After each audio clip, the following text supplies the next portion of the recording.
আর কদিন পরে মুসলমানদের প্রধান ধর্মীয় উৎসব ঈদ, আর সেমাই ছাড়া যেন ঈদের দিনের সকালের খাবারে পূর্ণতা পায় না। তাই ঈদকে ঘিরে শেষ মুহূর্তে ঝালকাঠিতে সেমাই তৈরির ধুম পড়ে গেছে। তবে চাহিদা বেশি থাকলেও বছরে মাত্র 2 মাস ব্যবসা করে টিকে থাকা কঠিন বলে জানান সংশ্লিষ্টরা। ঝালকাঠি প্রতিনিধি HM নাসির উদ্দিনের পাঠানো রিপোর্ট জানাচ্ছেন আসিফুর রহমান সাগর। ঈদে ব্যাপক চাহিদা থাকায় পবিত্র রমজান মাসের শেষ সময় দিনরাত চলছে সেমাই তৈরির কাজ। ঝালকাঠির তৈরি এসব সেমাইয়ের চাহিদা গোটা দক্ষিণাঞ্চলে। ক্রেতাদের বাড়তি চাহিদা মেটাতে প্রায় 200 শ্রমিক দিনরাত কাজ করে যাচ্ছেন সেমাই কারখানাগুলোতে। কারখানা মালিকরা জানান, কাঁচামাল, শ্রমিকের মজুরি পরিশোধ সহ সকল খরচ শেষে প্রতি কেজি সেমাইয়ে 5 থেকে 10 টাকা লাভ থাকে তাদের। আরও বড় পরিসরে মানসম্মত সেমাই তৈরিতে ঋণ সুবিধার দাবিও তাদের।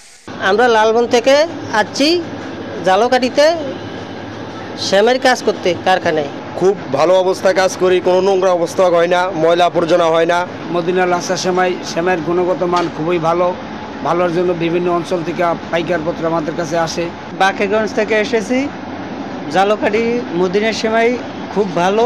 দেশে বিভিন্ন এলাকা থেকে মাইনি এইটা ক্রয় করে, সে মাইনি দিয়ে আগাইতে পারে না। আমরা ময়দা দিয়ে বানাই, ডালডা, অ্যারারুট এইটাই থাকে, এইটা বিভিন্ন জায়গায় যায়।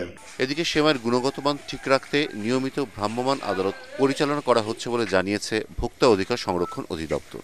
তারা যেন পরিচ্ছন্ন পরিবেশে সেমাই উৎপাদন করে এবং সেমাইয়ের ভালো ভোজ্য তেল যেন ওনারা ব্যবহার করে, এ ব্যাপারে আমরা ওনাদেরকে সতর্ক করেছি। মালিকরা যদি বেসিকের নিকট আর্থিক এবং কারিগরি সহায়তা চায়, তাহলে বেসিকের পক্ষ থেকে তাদেরকে আর্থিকভাবে সহায়তা করা হবে। বছরের অন্য 10 মাস বেকার থাকতে হয় সেমাই উৎপাদনের সঙ্গে জড়িত শ্রমিক ও মালিকদের। তাই এই শিল্পকে বাঁচিয়ে রাখতে সরকারিভাবে আর্থিক সহযোগিতার দাবি জানিয়েছেন এই পেশার সাথে সংশ্লিষ্টরা। Bureau report, ATN Bangla.